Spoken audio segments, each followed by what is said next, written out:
ठीक है, स्टार्ट करते हैं। ऑनलाइन वाले आप लोग एक बार चेक कर लेना आवाज़ आ रही है या नहीं।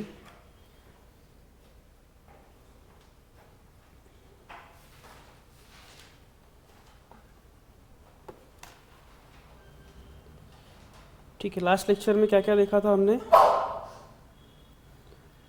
वेबसाइट को कैसे क्रिएट करना है वो देखा था डिव के मदद से, प्लस सिमेंटिक टैग के मदद से आप लोगों को कैसे यूज़ करना है वो सारी चीज़ें हमने देखी थी।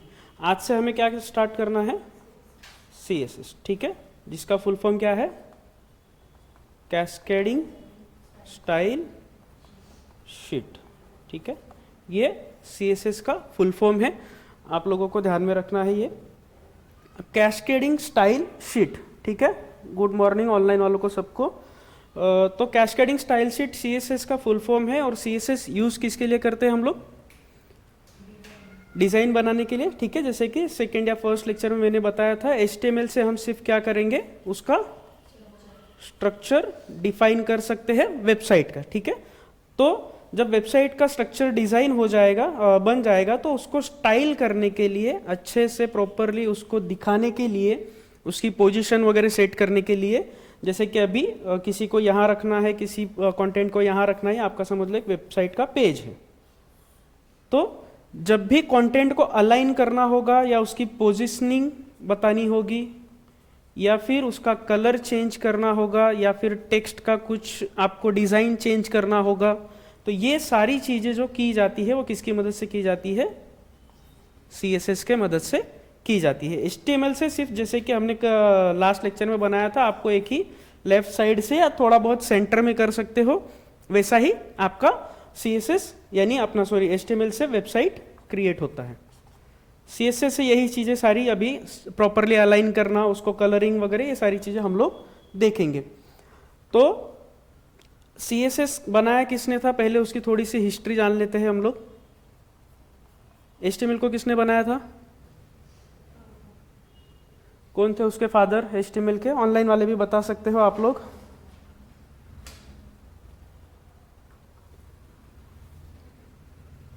टिम बर्नर ली थे, ठीक है, जिन्होंने HTML को बनाया था। Okay, Tim Berner Lee. तो CSS को बनाने वाले जो थे वो CSS को एक चाइनीज नेम है जिसको कहा जाता है, नाम मुझे हमेशा याद नहीं रहता है, हैकॉन व्यू लाई करके उनका नाम है। ठीक है, स्पेलिंग लिखता हूं मैं, हैकॉन व्यू लाई। ठीक है, ये नाम मुझे भी हमेशा याद नहीं रहता है उतना, क्योंकि चाइनीज़ नेम मुझे बहुत उतने पसंद भी नहीं है, क्योंकि उनके नाम काफ़ी सारे अलग अलग होते हैं। वो टिप्पणी नहीं कर रहा उनके ऊपर, लेकिन नाम उनके काफ़ी सारे ऐसे होते हैं जो हमें कभी बोलने में, एक तो उच्चार उनका हम सही से नहीं कर पाते कभी कभी। तो हैकॉन व्यू लाई जो थे, उनको 1994 में उन्होंने HTML का इन्वेंशन स्टार्ट किया था।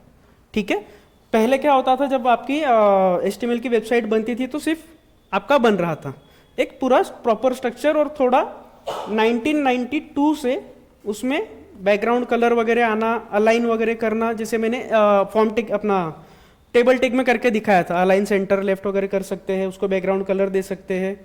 फिर बाद में फॉन्ट का कुछ साइज वगैरह चेंज करने के लिए इन्होंने एक फॉन्ट नाम का टैग लाया था, जिससे फॉन्ट की साइज चेंज की जाती है। तो वो मैंने आप लोगों को बताया नहीं, क्योंकि हम लोग ये सारी चीज़ें CSS में पढ़ने वाले हैं, तो आपका HTML में फालतू मैंने उसमें टाइम वेस्ट नहीं किया। तो इस तरीके से फॉन्ट टैग बनाते थे, उसमें आप H1 वगैरह जो कुछ भी लिखोगे तो फॉन्ट के अंदर साइज नाम का एट्रीब्यूट होता था, उससे फॉन्ट की साइज बढ़ाई जा सकती थी। अगर उसको कलर देना था तो कलर नाम का एट्रीब्यूट था, उससे कलर दिया जा सकता था। लेकिन ये जो पहले जो तरीका था कलर वगैरह देने का, या फॉन्ट की साइज वगैरह थोड़ी सी इंक्रीज करने की, ये काफ़ी हेक्टिक भरा था, क्योंकि जिस जिस टैग के ऊपर आपको इसको बढ़ाना रहेगा, जैसे अगर आपको H1 पे बढ़ाना था तो H1 पे फॉन्ट टैग इस तरीके से स्टार्ट करना होता था, एंड करना होता था। अगर आपको पैराग्राफ पे बढ़ाना है तो पैराग्राफ के पहले फॉन्ट टैग लिखना होता था, फिर फॉन्ट टैग नीचे आपको क्लोज करना होता था, फिर उसके अंदर पैराग्राफ देना पड़ता था। तो ये काफ़ी सारा क्या होता था, वेबसाइट HTML की क्या हो जाती थी, काफ़ी एकदम स्टिकी जैसी हो जाती थी, यानी काफ़ी सारा कंटेंट एक ही वेबसाइट के अंदर पूरा दिखने लगता था। तो वो जब वेबसाइट लोड होती थी तो लोडिंग के टाइम पे क्या होता था, काफ़ी टाइम कंज्यूमिंग हो गया था, क्योंकि एक ही वेबसाइट के अंदर, एक ही टैग के अंदर आप लोग साइज भी लगाए जा रहे हो, कलर भी लगाए जा रहे हो, तो उसको क्या होता था, लोडिंग में काफ़ी सारा प्रोसेस में टाइम जाता था। तो वो टाइम को बचाने के लिए ये जो CSS के हिस्ट्री जिन्होंने CSS बनाया हैकॉन व्यूम लाई ने, उन्होंने क्या सोचा कि मैं क्या करता हूँ, एक ऐसी कोई अलग फाइल बनाता हूँ या कोई अलग लैंग्वेज बनाता हूँ जिससे हम HTML के जो पेज है उस पेज को आसानी से डिजाइन कर सके, ठीक है, और वो भी बिना HTML की फाइल यूज किए हुए, ठीक है। HTML की फाइल ना यूज करते हुए मैं एक CSS की अलग फाइल बनाऊं और HTML के पेज पे पूरा डिजाइनिंग कर सकूं। अभी होता क्या था, अगर HTML के 100 पेजेस से समझ लो, तो 100 पेजेस में कहीं पे किसी का फॉन्ट चेंज करना होगा या फिर 100 के 100 पेजेस का एक ही कलर अगर देना होगा तो क्या करना पड़ता, 100 के 100 पेजेस में जाके कलर देने पड़ते। लेकिन CSS की मदद से क्या कर सकते हैं, किसी एक ही पेज से पूरे 100 पेज को भी टारगेट किया जा सकता है। सिर्फ हेड में जाके CSS फाइल अटैच कर देना है और जो भी पेज का कलर चाहिए एक ही बार लिख के छोड़ दो, तो सारे जगह पे वो चेंजेस ऑटोमेटिकली अप्लाई हो जाते थे। या फिर फॉन्ट की साइज उनको कुछ भी एक ही 100 में से 10 पेजेस पे एक ही तरीके का फॉन्ट साइज रखना था या फॉन्ट का उसका टेक्स्ट एक ही रखना था, तो वो भी किया जा सकता है CSS की मदद से। अभी 10 जगह पे अलग अलग जाके फिर फॉन्ट में साइज वगैरह डाल के सारी चीजें चेंज करने से अच्छा था कि CSS की एक अलग से ही फाइल बना दो, जिससे कोड प्रॉपरली रन भी होगा, टाइम कंज्यूमिंग नहीं होगा, वेबसाइट ओपन होने में वेबसाइट फास्ट लोड होके ओपन हो जाएगी, ठीक है। तो इसीलिए CSS बनाया गया था। 1994 में उन्होंने पहले इसको बनाया और 1996 में इसका पहला वर्जन आया जिसको CSS 1 कहा जाता है, ठीक है। ऑफिशियली लॉन्च कब हुआ था, 1996 में। 1994 से 1995 तक इन्होंने बनाया, उसके ऊपर सारे एक्सपेरिमेंट किए। एक्सपेरिमेंट करने के बाद में ऑफिशियली सबके लिए वर्ल्ड वाइड इन्होंने, ठीक है, 1996 में उसको लाइव कर दिया। लाइव करने के बाद में ये बना कहाँ था, अगर CSS पूछा जाए तो जहाँ पे HTML बनी थी वहीं पे CSS भी उसी लैब में बनाई गई थी जिसको सर नाम की संस्था कही जाती है। वहीं पे HTML का जन्म भी वहीं पे उसी लैब में हुआ था और CSS का भी इन्वेंशन उसी लैब में किया गया था। तो ये सन नाम की लैब थी, ये ध्यान में रखो। अब 1996 में जब पहला वर्जन आया तो उसके अंदर क्या क्या कर सकते थे, प्रॉपर्टीज कही जाती है, ये सारी चीजें मैं भी आगे बताऊंगा। तो टेक्स्ट के कुछ जो भी चेंजेस करने होंगे वो किए जा सकते थे। फिर कलर अगर चेंज करने थे तो कलर की अलग अलग प्रॉपर्टीज बनाई गई। फिर बाद में कुछ बेसिक प्रॉपर्टीज बनाई गई जिससे आप लोग टेक्स्ट को और थोड़ा सा डिजाइन कर सको। तो फर्स्ट जो था एकदम बेसिक वर्जन उन्होंने बनाया था, लेकिन ये भी थोड़ा अच्छा रिवोल्यूशनी, ये उनका क्या कहा जा सकता है कि एक रिवोल्यूशन उन्होंने किया था कि बिना HTML को यूज किए CSS में सारी चीजें ये कर सके हम लोग। जब पहला वर्जन आया उसके बाद में दूसरा वर्जन इन्होंने लाया था 1998 में, जिसको कहा जाता है CSS 2, जिसमें और काफ़ी सारी चीज़ें जैसे पोजीशंस वगैरह उन्होंने डिफाइन किए कि जैसे डिस्प्ले प्रॉपर्टी हो गई, ये सारी उसमें बनाई कि कोई भी एक जैसे इनलाइन और ब्लॉक था तो उसके अलावा भी और कई सारी चीज़ें उन्होंने इसमें इन्वेंट की। नन करके एक प्रॉपर्टी आई आगे जाके, तो ये सारी चीज़ें इस तरीके से इसमें आई। पोजीशन में अगर पूछोगे तो पोजीशन में काफ़ी सारी एब्सोल्यूट पोजीशन होती है, स्टैटिक होती है, अभी मैं आगे हम लोग वो सारी चीज़ें पढ़ेंगे।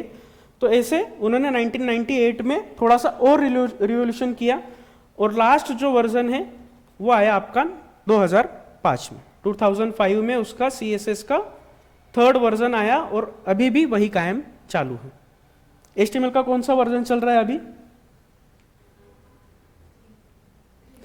3, 5 भी नहीं, 5.2 चालू है, ठीक है। और इसमें भी इसी तरीके से 3.1, 3.2 करके लेटेस्ट वर्जन चल रहा है। CSS 3 के अंदर क्या आया, तो उसके अंदर आया फिर आपका जैसे कि एनिमेशन प्रॉपर्टी आई, इसके अंदर एनिमेशंस वगैरह ऐड किए जा सकते थे। ट्रांसफॉर्म करके एक प्रॉपर्टी आई है। तो ये सारी चीज़ें उन्होंने स्टेप बाय स्टेप एक एक करके वर्जन्स में उन्होंने लाए और लास्ट ये वर्जन आपका 2005 में ही आया हुआ था। उसके बाद से कोई नया वर्जन CSS का अभी तक आया नहीं है। जैसे किसी ने पूछा कि CSS 4 है क्या, तो नहीं है। CSS 3 लास्ट वर्जन है, उसके अलावा कुछ नहीं है। और HTML 5.2 यानी 5 वर्जन के बाद कुछ भी नया वर्जन HTML में भी नहीं आया है, ये ध्यान में रखो। ये क्लियर है यहाँ तक हिस्ट्री, ठीक है। अब इसे यूज कैसे करना है तो आगे अभी हम लोग ये सोचते हैं और सीखते हैं। अब CSS यूज करने के 3 तरीके हैं, यानी 3 टाइप्स है उसके। ठीक है, तीनों टाइप्स में प्रैक्टिकली करके दिखाऊंगा, सारी चीजें हम लोग करेंगे। यहां पे टाइप्स पहले समझ लो। पहला जो टाइप है उसको कहा जाता है इनलाइन सीएसएस। ठीक है, दूसरा टाइप है आपका एक्सटर्नल सीएसएस, तीसरा टाइप है आपका इंटरनल सीएसएस। ये तीन टाइप है सीएसएस लिखने के। पहला जो टाइप आया था उसको कहा जाता है इनलाइन, दूसरा जो टाइप आया था, अच्छा इंटरनल आया था, मैंने ये थर्ड एक्सटर्नल है, दूसरा जो टाइप आया था आपका इंटरनल टाइप आया था, और लास्ट जो उसका टाइप आया वो है आपका थर्ड। ये आपका थर्ड नंबर है और ये 2 नंबर है। तो थर्ड जो टाइप आया था वो आया था आपका एक्सटर्नल सीएसएस। ठीक है, इंटरनल सीएसएस कहां लिखा जाता है, तो मैंने उसका एग्जांपल आप लोगों को 2-3 बार करके दिखाया हुआ है। कौन सा टाइप था, HTML की फाइल में हमने 2-3 बार सीएसएस ऐड किया है, क्या था वो,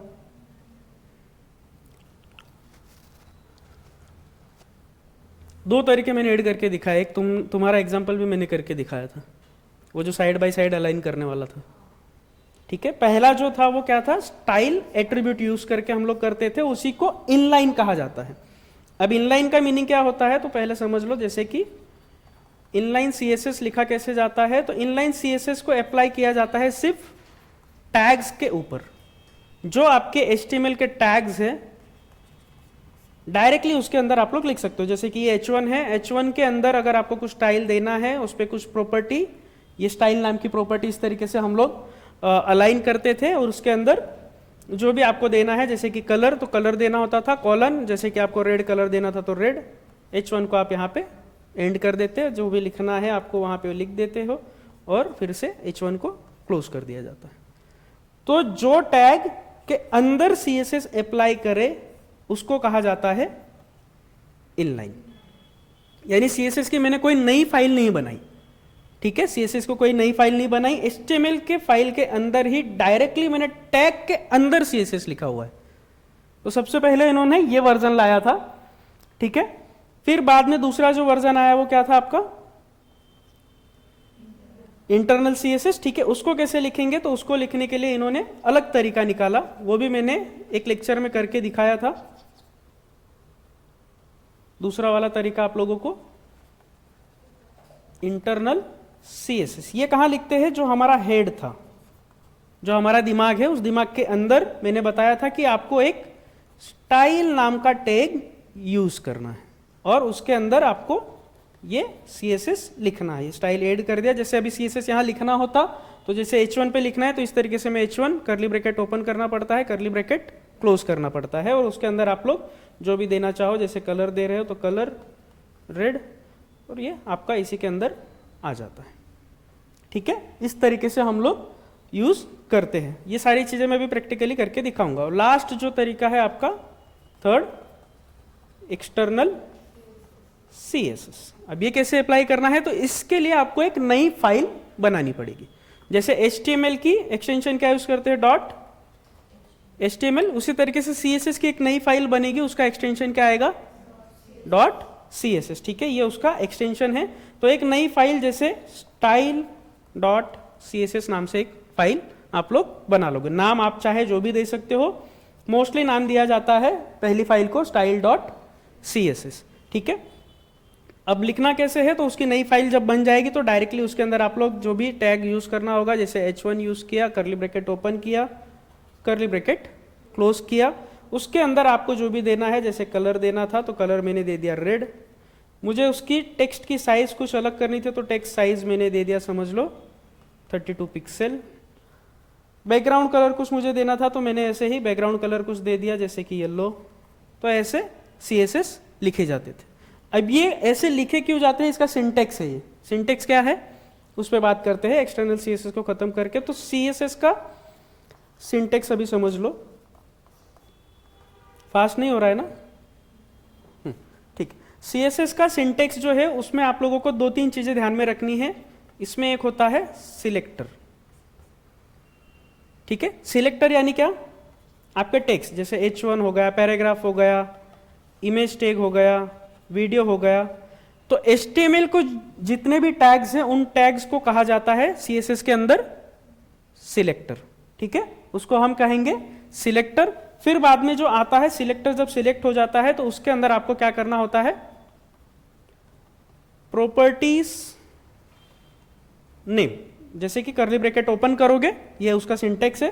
फिर पहला जो वैल्यू आता है उसको कहा जाता है CSS का प्रॉपर्टी नेम, फिर कॉलन, और यहां पे आएगा प्रॉपर्टीज वैल्यू, और इस तरीके से उसको सेमीकोलन देके एंड किया जाता है और कर्ली ब्रैकेट आपका एंड हो जाता है। ठीक है, इस तरीके से ये लिखा जाता है उसका CSS। इसको कहेंगे हम सिलेक्टर। ये आपका प्रॉपर्टी नेम, जैसे कि क्या यूज करते हो आप लोग, कलर, जैसे हम लोग यूज करते हैं, कलर दे दिया, प्रॉपर्टीज की वैल्यू यानी कलर मैंने दे दिया रेड, और उसको इस तरीके से एंड कर दिया। ठीक है, यहाँ पे सिलेक्टर जैसे कि H1 यूज कर लिया, कर्ली ब्रैकेट ओपन किया, कर्ली ब्रैकेट यहाँ पे क्लोज कर दिया। आया समझ में सिंटेक्स? ऑनलाइन वालों को कुछ चीज़ें ना समझ में आए तो पूछो आप लोग, जगदीश, अर्पित, बाकी के भी जो चीज़ है, साहिल, अगर नहीं समझ में कुछ आ रहा है तो पूछो। ये सिंटेक्स हमेशा ध्यान में रखना है, इसी तरीके से आपको ये सारी चीज़ें यूज करनी है। अभी सिंटेक्स में भी अलग अलग जगह पे अलग अलग तरीके से यूज करते हैं। इनलाइन में अलग यूज होता है, एक्सटर्नल और इंटरनल में अलग होता है, क्योंकि इनलाइन में सिर्फ आपका क्या यूज होता है, स्टाइल यूज होता है, क्योंकि सिलेक्टर बाय डिफॉल्ट सिलेक्ट होता है, हम सिलेक्टर के अंदर ही डालते हैं ना, टैग के अंदर ही सारी चीजें लिखते हैं, तो वहां पे स्टाइल यूज होता है, property value, property name use किया जाता है। और एक्सटर्नल प्लस इंटरनल के अंदर हम लोग डायरेक्टली इस तरीके से पहले सिलेक्ट करते हैं, कर्ली ब्रैकेट ओपन क्लोज, और उसके अंदर फिर प्रॉपर्टीज और प्रॉपर्टीज का वैल्यू डालते हैं। क्लियर ये चीज कैसे करना है? तो अभी वो भी मैं करके दिखा देता हूं, हम लोग वो भी ट्राई कर लेते हैं एक फाइल बना के। तो मैं जावा फुल स्टैक का जो हमारा फोल्डर है उस फोल्डर में जाता हूं। फोल्डर में जाने के बाद अर्पित का क्या है, CSS 3.2 आया है। हाँ 3.2 वही मैंने बताया ना कि CSS में पहले 3 आया, 3 के बाद 3.1 2, क्योंकि CSS 1 में पहले आया था एनिमेशन, फिर बाद में ट्रांजिशन, ऐसी अलग अलग प्रॉपर्टीज आती गई। ठीक है, CSS के लिए मैं क्या करता हूँ, यहाँ पे एक नया फोल्डर बना लेता हूँ, क्योंकि CSS की सारी फाइल हम लोग उसी CSS वाली फोल्डर में रखेंगे। तो मैंने CSS का एक यहाँ पे फोल्डर बना दिया है। अभी फिलहाल मैं सब कुछ HTML की फाइल में पहले करके दिखाता हूँ, इनलाइन वाला टाइप वगैरह। ओपन विथ VS कोड हम लोग कर लेंगे। ठीक है, अभी हमारे पास जैसे ये सारी चीज़ें पड़ी है, एक पुराना प्रोजेक्ट है, चाहे तो मैं इसी में करके दिखाता हूँ। इसको रन करते हैं। ठीक है, जैसे कोडिंग सीखो रेफरल हमारे पास पड़ा हुआ है, मुझे इसका क्या करना है, टेक्स्ट चेंज करना है, यानी उसका कलर चेंज कर सकता हूं या बैकग्राउंड कलर चेंज कर सकता हूं, साइज बढ़ानी हो तो वो भी हम लोग बड़ी कर सकते हैं। ठीक है, तो पहला जो टाइप है आपका क्या है, इनलाइन। तो इनलाइन कैसे लिखोगे, अभी यहां पे आ जाएंगे H1 पे, मुझे कोडिंग सीखो का कुछ ना कुछ चेंज करना है, तो मैं क्या करूंगा, यहाँ पे स्टाइल नाम का एट्रीब्यूट यूज करेंगे, और इसके अंदर अगर मुझे इसका कलर चेंज करना है तो कलर मैंने दे दिया, जैसे ग्रीन, रेड, जो भी देना है आपको वो डाल सकते हो, मैंने डाल दिया यहाँ पे ग्रीन। रन करके अभी चेक करो, आपको ये ग्रीन कलर दिखाई देगा इस तरीके से। ठीक है, the best coding learning platform, अगर उसका भी मुझे कलर चेंज करना है तो मैं वो भी कर सकता हूँ। तो मुझे बार बार अभी क्या करना होगा, आना पड़ेगा, फिर से मैं यहाँ H2 पे आया, स्टाइल नाम का एट्रीब्यूट यूज करूंगा, कलर मुझे चेंज करना था तो मैं कलर आ जाऊंगा, कलर जैसे कि मैंने दे दिया रेड। रन करके चेक करो, तो इस तरीके से। अभी वर्जन 2 और 3 क्यों आए, क्योंकि अभी ये स्टाइल जो था हमेशा HTML के अंदर ही यूज करना पड़ रहा था, आपको बार बार एक एक टैग पे जाओ और उस कलर को चेंज करो। अभी मैंने अगर कहा कि मुझे पूरे डिव का ही कलर चेंज करना था, बराबर, तो मैं डायरेक्टली उस डिव को टारगेट करके कलर कर सकता हूं। तो एक्सटर्नल इसके लिए आ गया कि एक्सटर्नल को यूज करो। तो एक्सटर्नल को यूज करने के लिए हेड के अंदर एग्जिट टाइटल के नीचे आपको यूज करना है स्टाइल नाम का एट्रीब्यूट, और उसके अंदर आपको लिखना CSS स्टार्ट करना है। अभी समझ लो जितने भी H2 होंगे, अभी मेरे ख्याल से यहाँ पे काफी सारे H2 है, जैसे कि आप लोग देखोगे तो यहाँ एक H2 पड़ा हुआ है। ठीक है, इसके अंदर भी मेरे ख्याल से एक H2 है, तो सभी H2 का कलर मैं एक ही रखना चाहता हूँ। तो अभी मुझे स्टाइल टेग से क्या करना पड़ता, दोनों या एक पेज पे अगर 10 H2 थे तो 10 के 10 H2 पे मुझे स्टाइल टेग अप्लाई करना पड़ता। तो एक्सटर्नल CSS से क्या कर सकते हैं या फिर इंटरनल से भी, दोनों से। अभी ये वाला टाइप जो है वो आपका इंटरनल वाला। मैं डायरेक्ट क्या करता हूँ, H2 यहाँ पे लिखूंगा, सिलेक्टर मैंने सिलेक्ट किया, करली ब्रैकेट क्लोज, करली ब्रैकेट ओपन किया, ठीक है। मैं H2 का कलर यहाँ से अभी चाहे तो हटा देता हूँ या फिर रहने दो, उसके ऊपर हम ये वाला कलर अप्लाई करते हैं। तो अभी मैं क्या करूँगा, कलर नाम की प्रॉपर्टी डायरेक्टली यहाँ पे यूज करूँगा, कॉलन और सेमीकोलन रहेगा आपका, और मैंने जैसे दे दिया कलर उसको ब्लू। पहले अभी आपने यहाँ पे क्या कलर दिया हुआ है, H2 को रेड, ठीक है। अभी उसी के ऊपर ये ओवरलोड करेगा, ठीक है। अभी रन करके चेक करो आया क्या सभी H2 का कलर। अच्छा हाँ, यहाँ पे आ रहा है, ठीक है। अभी पहले वाले H2 पे काम क्यों नहीं किया, इस पे भी काम नहीं किया, और ये भी मेरे ख्याल से H2 ही था, इस पे भी काम नहीं हुआ है। तो अभी इसका एक लिखने का जो तरीका होता है, उसका रूल है कि जब भी ये इनलाइन CSS आपने अप्लाई करके रखा होगा तो हमेशा उसको प्रेफरेंस क्या मिलता है, फर्स्ट, ठीक है। एक्सटर्नल और इंटरनल को प्रेफरेंस सेकंड मिलता है। यानी अगर आपको अभी सभी जगह वही कलर रखने थे तो स्टाइल टैग यहां से आपको हटाना पड़ेगा। कहाँ गया आपका स्टाइल टैग, H1 में, ठीक है। ये हमने ग्रीन रखा है, हमने H2 यूज किया है ना अभी, तो ये रहा आपका। यहाँ से डायरेक्टली H2 को हटा दो, तो अभी पहला वाला भी आपका ब्लू हो जाएगा H2, और दूसरा हमने दो ही इस पेज पे H2 यूज किए हुए हैं, तो दोनों के अभी बैकग्राउंड अपना कलर जो है टेक्स्ट का वो क्या हो जाएगा, ब्लू हो जाएगा। अगर आपने ये एक्सटर्नल इंटरनल वाला लगा के रखा है और डायरेक्टली आप चाहते हो कि किसी 10 H2 में से एक H2 का मुझे भी कलर चेंज करना है, तो आप क्या करोगे, डायरेक्टली इनलाइन यूज कर सकते हो, क्योंकि इनलाइन को प्रेफरेंस क्या है, फर्स्ट है, ठीक है। तो ऐसा किया जा सकता है। तो ये ऑप्शन आपको ध्यान में रखना है। अब ये हमने देखा इंटरनल वाला टाइप कि इंटरनल CSS कैसे यूज करना है। अगर इसको बैकग्राउंड कलर कुछ अगर देना रहता तो मैं यहाँ से डायरेक्टली बैकग्राउंड कलर भी दे सकता हूँ। जैसे मैंने दे दिया एक्वा, रन करके चेक कर लो तो आपको उसका ये देखो, ये दूसरे वाले का बैकग्राउंड कलर पहले वाले का बैकग्राउंड कलर एक्वा में दिखेगा। डायरेक्टली ऐसे यूज किया जा सकता है। डायरेक्ट पूरे बॉडी को अगर आपको कलर देना है तो वो भी किया जा सकता है। यहाँ पे लिखो body tag open close background colour, जैसे मैंने अभी यहाँ पे कुछ ग्रे कलर दे दिया। रन करके चेक करोगे तो पूरा जो बैकग्राउंड कलर है वो आपका ग्रे हो जाएगा, ठीक है। तो ऐसे इंटरनल टाइप हम लोग यूज कर सकते हैं। क्लियर है। अब आते हैं एक्सटर्नल वाले टाइप पे कि एक्सटर्नल टाइप कैसे आपको यूज करना है। तो उसके लिए आपको CSS की एक फाइल बनानी पड़ेगी। हमने क्या किया हुआ, एक CSS फोल्डर ले लिया है, तो CSS फोल्डर के अंदर ही चाहे तो आप जाके फाइल बना सकते हो। यहाँ पे मैंने ओपन किया, यहाँ पे मैं एक फाइल बना देता हूँ style.css, मैंने रन किया। अब यहाँ पे कुछ आपको टेम्पलेट कोड यूज करना है क्या, जैसे HTML में हम लोग करते हैं, कोई ज़रूरत नहीं है, ठीक है। डायरेक्टली हम लोग यहाँ पे जो भी चीज़ आपको अप्लाई करनी है आप उस पर अप्लाई कर सकते हो। जैसे कि मुझे H1 के ऊपर कुछ देना था तो मैंने जैसे दे दिया, उसका बैकग्राउंड कलर कर दो ब्लू। उसको हमने कलर देख के रखा हुआ है रेड कलर, मैंने बैकग्राउंड कलर चेंज किया, चेंज हुआ क्या, ग्रीन का H1 का बैकग्राउंड कलर नहीं हुआ। क्यों नहीं हुआ, ऑनलाइन में भी बता सकते हो।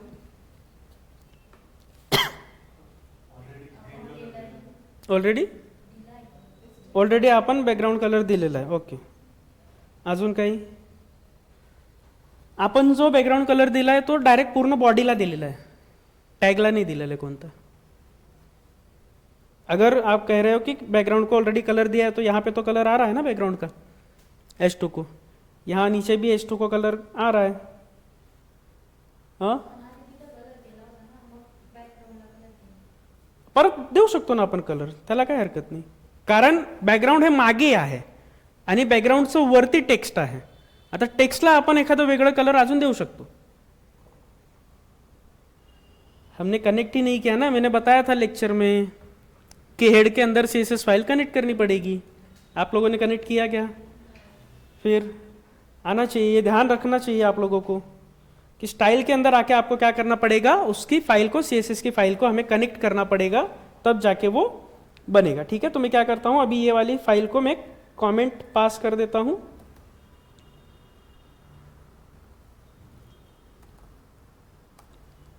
ठीक है, यहाँ तक ये CSS वाला जो एक्सटर्नल टाइप इंटरनल टाइप था उसको मैंने दे दिया। अब CSS को कनेक्ट कैसे करना है, फाइल लिंक नहीं है CSS की। अर्पित का आंसर सही है कि फाइल लिंक हमने नहीं की है। तो लिंक करने के लिए लिंक नाम का आपको टैग यूज करना पड़ेगा। पहले किसके लिए यूज किया था ये टैग हमने, कहाँ से, कब ऐसा किया? यूट्यूब की लिंक डालने के लिए तो हमने आईफ्रेम यूज किया था। फिर प्रैक्टिस करो, प्रैक्टिस नहीं करोगे तो कभी कुछ नहीं होगा। लिंक टैग हमने यूज किया था आईफ्रेम के लिए, अरे सॉरी आईफ्रेम नहीं, फेव आइकन के लिए। हमने आइकन लगाए थे ना यहाँ पे, ये जो आइकन अभी यहाँ पे जैसा दिख रहा है, तो टैब बार में जो आइकन दिखता है, ये जो आइकन है, इसके लिए हमने लिंक टैग यूज किया था, बराबर। तो अभी यहाँ पे लिंक टैग आपको यूज करना है। लिंक के अंदर आपको हमेशा REL यूज करना है। रिलेशन इसमें आपका हमेशा, जैसे हमने फेव आइकन यूज किया था तो उसमें आइकन लिखा था, तो इसके अंदर आएगा आपका स्टाइल शीट। ये हमेशा यही रहेगा, चाहे आप एक वेब HTML पेज के अंदर 100 CSS की फाइल क्यों ना रखो, 100 के 100 फाइल के अंदर आपको रिलेशन क्या बताना है, उसका स्टाइल शीट ही बताना है। ठीक है, अब कनेक्ट कैसे करेंगे, href हाइपर रेफरेंस, और कैसे कनेक्ट होगा, आपका फोल्डर बनाया आपने CSS नाम का, पहले फोल्डर सिलेक्ट होगा, सिलेक्ट होने के बाद में अंदर जो फाइल है वो फाइल सिलेक्ट होगी, सेव कर देंगे। अब सेव करने के बाद इसे रन करके आप लोग चेक कर सकते हो, आपको मिल जाएगा। अभी बैकग्राउंड कलर क्यों चले गया ये पूछोगे तो मैंने यहाँ पे ये CSS को क्या किया है, कमेंट कर दिया है इसके लिए। ठीक है, आप चाहे तो अब बॉडी को कलर दे सकते हो, जैसे इनका क्वेश्चन था कि बॉडी को ऑलरेडी कलर दिया है तो नहीं आएगा। तो मैं क्या करता हूँ, CSS वाली फाइल में फिर से जाता हूँ, बॉडी नाम का टैग लेता हूँ, उसको बैकग्राउंड कलर दे देता हूँ, जैसे कि हमने दिया था, समझ लो ग्रे कलर दे दिया। रन करके अभी चेक कर लो, आपको दिखेगा बैकग्राउंड कलर अलग होता है, वो कहीं पे भी अप्लाई कर सकते हो। अभी हमने बॉडी के लिए यूज किया, हमने टैग के लिए तो यूज नहीं किया। ठीक है, H1 के लिए, पैराग्राफ के लिए, ये सारे जो टैग हमने अभी लगाए हैं उसके लिए बैकग्राउंड कलर यूज नहीं किया था हमने, बराबर। आ रहा है ध्यान में, हमने डायरेक्ट पूरी बॉडी को टारगेट किया है। बॉडी यानी क्या, आपका ये जो पार्ट है, ये जो सारी चीजें दिखती है आपके वेब पेज पे, वो यहाँ से ही स्टार्ट होता है ना, ये जो आपका बॉडी टैग है, और क्लोज कहाँ हो रहा है, डायरेक्टली एंड में, तो यहाँ पे। तो ये बॉडी का जो पार्ट होता है वो आपके वेब पेज का, ये जो पूरा वेब पेज आपका दिखाई देता है उसको बॉडी कहा जाता है। ठीक है, तो उसको मैंने कलर दिया है अभी, तो वो कलर डायरेक्टली इसको आ रहा है। तो आप लोग बाकी इनको बैकग्राउंड कलर अलग से जो भी आपको देना है वो दे सकते हो। अभी मैं यहाँ से डायरेक्टली H2 है हमारे पास, उसका बैकग्राउंड कलर चले गया है, मैंने इंटरनल वाला कमेंट किया है इसके लिए। तो मैं फिर से CSS में जाऊँगा, यहाँ मैं H2 को सिलेक्ट करूँगा, बैकग्राउंड कलर उसको दे दूंगा जो भी मुझे देना है, जैसे मैंने दे दिया एक्वा मरीन। सेव करो, रन करके चेक करो, आ गया। अभी बैकग्राउंड वाला कलर तो इसके पीछे ही, इसके एग्जैक्ट पीछे। ठीक है, आया ध्यान में? ऑनलाइन वालों को कुछ डाउट? तो इस तरीके से ये यूज किए जाते हैं तीनों टाइप। क्लियर है? अब HTML में कमेंट करते हैं हम लोग, तो CSS में भी कमेंट कर सकते हैं, बराबर। ठीक है, कैसे करेंगे, अगर CSS में भी कमेंट देना है तो C में कैसे कमेंट पास करते हो आप लोग? हाँ, फॉरवर्ड स्लैश वगैरह यूज करके, स्टार लगा के। ठीक है, सेम वही प्रोसेस यहाँ पे है। ठीक है, इस तरीके स्टार स्टार और एंड इस तरीके से होता है आपका। बीच में यहाँ पे जो भी लिखोगे वो आपका कमेंट कहा जाएगा। जैसे मैं यहाँ पे बोल देता हूँ कि ये मैंने हेडिंग H1, तो H1 के लिए मैंने ये कमेंट पास किया। यहाँ पे जैसे मैं बता सकता हूँ कि ये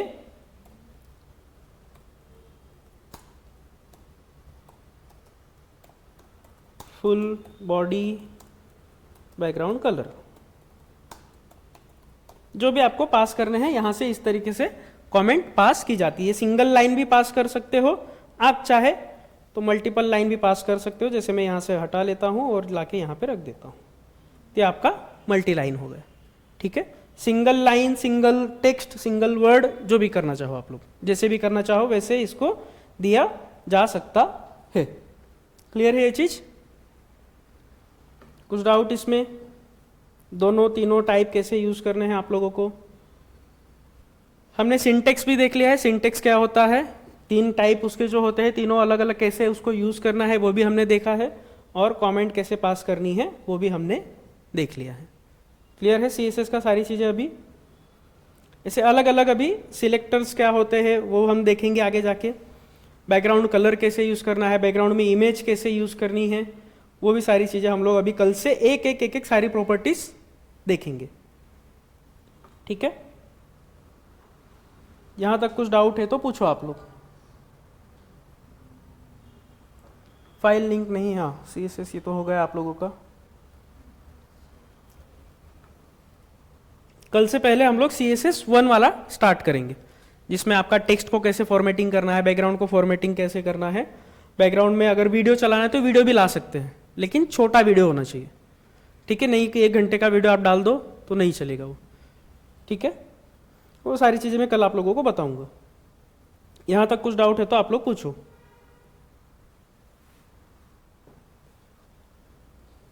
बैकग्राउंड कलर चला गया है क्योंकि मैंने कमेंट पास की है इसके लिए। ठीक है, ऑनलाइन वालों को कुछ डाउट है तो पूछ सकते हो आप लोग। इंटरनल CSS कभी यूज़ करायला पाहिजे? इंटरनल CSS कब यूज़ करना चाहिए? तो जब छोटा वेबसाइट अगर आप बना रहे हो या फिर सिंपल एक या 2 पेज के लिए ही बना रहे हो तो इंटरनल वाला यूज़ कर लो, क्योंकि कम आप लोग चीज़ें यूज़ करोगे। जब आपके पास पेजेस बड़े हैं, बहुत ज़्यादा है, तो 2-3 CSS की फाइल बनाओगे और उसके अंदर CSS लिखना स्टार्ट करोगे। आप चाहे तो हर पेज के लिए अलग अलग CSS की फाइल भी लिख सकते हो। ठीक है, और चाहे तो 2-3 ही पेज है तो डायरेक्ट इंटरनल वाला ही यूज कर लो, यहाँ पे ही खत्म हो जाएगा। जब आपको ऐसा लग रहा है कि CSS मुझे कुछ कम लिखने हैं प्रॉपर्टीज, ज़्यादा प्रॉपर्टीज नहीं लिखनी, जैसे 1000 लाइन का CSS का कोड नहीं लिखना है, 100 लाइन का 200 लाइन का कोड लिखना है, तो इंटरनल वाला यूज करो। जब आपको पता है कि मुझे बहुत बड़ा CSS का स्टाइलिंग करने के लिए लगने वाला है पेज, तो फिर एक नया पेज बनाओ। अब ये यूज़ क्यों नहीं करना है? क्योंकि इसके अंदर ही जब यूज़ करोगे तो ये काफ़ी टाइम लेगा लोड होने में। जब HTML के पेज पे HTML आएगा तो फिर उसको ये लिंक मिलेगी कि हाँ इस पे तो CSS भी है, तो पहले CSS की फाइल को भी रन करेगा, फिर नीचे से स्टार्ट करेगा वो सारी चीज़ें, तो उसको रन करने में टाइम लगता है। तो जब दो अलग अलग फाइल होती है तो वो क्या करता है, दोनों फाइल को एक साथ रन करता है। जब जावास्क्रिप्ट भी रहेगा तो जावास्क्रिप्ट की भी आप चाहे तो एक नई फाइल बना सकते हो। जावास्क्रिप्ट की नई फाइल कैसे बनती है? तो यहाँ पे आपको जाना है डायरेक्टली, जो भी आपको देना है, जैसे कि 1.js, तो ये आपकी जावास्क्रिप्ट की फाइल बन गई डायरेक्टली। इसको भी क्या करना है, फिर कनेक्ट करना है। कनेक्ट कैसे करोगे? तो स्क्रिप्ट नाम का टैग होता है।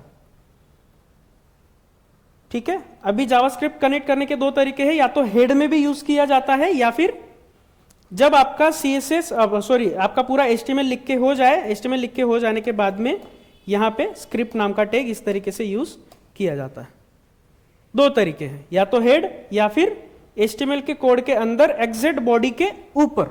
सही तरीका जो बताया जाता है वो क्या है, HTML का जहां तक टैग जब आपका पूरा खत्म हो जाए, बॉडी टैग के एग्जैक्ट ऊपर स्क्रिप्ट टैग को यूज करना है।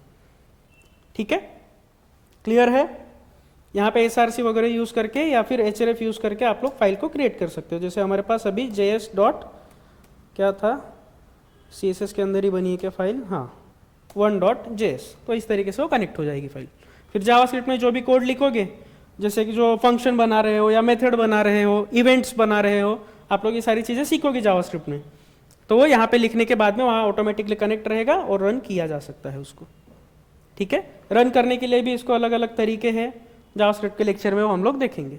कंसोल हमें बनाना पड़ता है, कंसोल बनाया होता है, आप लोग जब इंस्पेक्ट पे जाते हो तो वहाँ से रन किया जा सकता है। तो काफ़ी सारे ऐसे उसके मेथड्स है, यहाँ पे आपको दिखेंगे वो स्टाइल के, जैसे डॉम बीम, ये सारी चीज़ें उसी की है, तो यहाँ से रन किए जा सकते हैं उसको। वो सारी चीज़ें हम लोग देखेंगे आगे जाके। यहाँ देखोगे तो ये कंसोल आपको दिखेगा, यहाँ से रन करते हैं, कोड लिखना पड़ता है, फिर जावास्क्रिप्ट की फाइल रन होती है। वो CSS जब जावास्क्रिप्ट पढ़ेंगे तो उसमें बताया जाएगा आपको ये।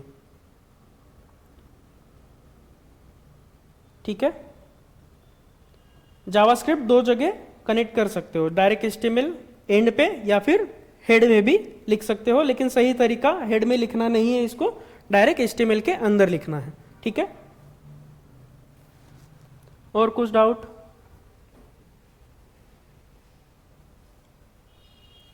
और डाउट है तो पूछो, बाकी का फिर कल से हम लोग CSS पूरा स्टार्ट करेंगे। एक एक पेज को एक एक तरीके से, कुछ जो भी ये बैकग्राउंड है, टेक्स्ट है, सारी चीज़ें हम लोग सीखेंगे अच्छे से, और स्टाइल करना सीखेंगे। आप लोगों ने अभी जो वेबसाइट बनाई है, आप क्या करोगे, साइड बाय साइड उसी पे ये सारी चीज़ें अप्लाई करते चलो। अगर कल हम बैकग्राउंड पढ़ेंगे तो आप बैकग्राउंड प्रॉपर्टीज उसके ऊपर अप्लाई करना स्टार्ट करो। कुछ बैकग्राउंड में कलर दे सकते हो, इमेजेस दे सकते हो, जो भी आपको देना रहेगा उस पर। इसीलिए मैंने बोला था कि पहले एक प्रोजेक्ट बना लो HTML का, जिससे CSS सीखते सीखते उसी के ऊपर बाय डिफॉल्ट आप लोग अप्लाई भी करते रहो, तो आपका डायरेक्ट प्रोजेक्ट भी रेडी हो जाएगा साथ में। ऑनलाइन वालों को क्या डाउट है पूछ सकते हो।